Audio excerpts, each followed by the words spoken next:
నమస్తే అందరికీ. గ్రూప్స్కి మరియు పోలీస్ జాబ్స్కి ప్రిపేర్ అయ్యే అభ్యర్థులకు పుస్తకాలు కొనే విషయంలో సలహాలు ఇవ్వాలనుకుంటున్నాను. మనం ఒక బుక్ కొనడానికి బుక్ స్టాల్కి వెళ్తే ఒక రేట్ చెప్తారు, ఇంకో బుక్ స్టాల్కు పోతే ఇంకో రేట్ చెప్తారు. ఒక బుక్ స్టాల్కు మరొక బుక్ స్టాల్కు 50 నుంచి 100 రూపాయలు తేడా ఉంటుంది. అదేవిధంగా బుక్ స్టాల్ నుంచి మనం ఆన్లైన్ ప్లాట్ఫామ్స్ ఫ్లిప్కార్ట్ కానీ అమెజాన్ కానీ సుమారు 100 రూపాయల వరకు తేడా ఉంటుంది. మనం సెంట్రల్ ఎగ్జామ్స్కి మరియు స్టేట్ ఎగ్జామ్స్కి ప్రిపేర్ అయ్యే అభ్యర్థులు ఎవరైనా సరే యావరేజ్గా 10 నుంచి 15 పుస్తకాలు తీసుకుంటాం. ఒక పుస్తకానికి 500 రూపాయలు అయినా కూడా 15 పుస్తకాలకు 7,500 రూపాయలు అయితే. నేను ప్రిపరేషన్ చేసే టైంలో బుక్స్ కొనడానికి టార్గెట్ గ్రూప్స్ 1 to 3ని ఉపయోగించుకున్నాను. ఈ సైట్ని ఉపయోగించుకోవడం వల్ల సుమారు 2,000 వరకు నేను సేవ్ చేసుకున్నాను. ఎగ్జాంపుల్ చూసినట్లయితే సీనియర్ సార్ బుక్ అనేది ఈ సైట్లో 500 రూపాయలుగా ఉన్నది.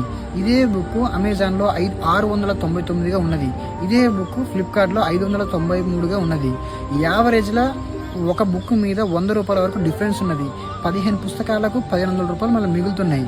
బుక్ కొనడానికి ఊరు నుండి టౌన్కి రావడం వల్ల ఆ రోజు ఖర్చుల నిమిత్తం 500 రూపాయలు ఖర్చు అవుతాయి. యావరేజ్లో ఒక అభ్యర్థికి 2,000 రూపాయలు ఖర్చు చేస్తున్నాం వృధాగా.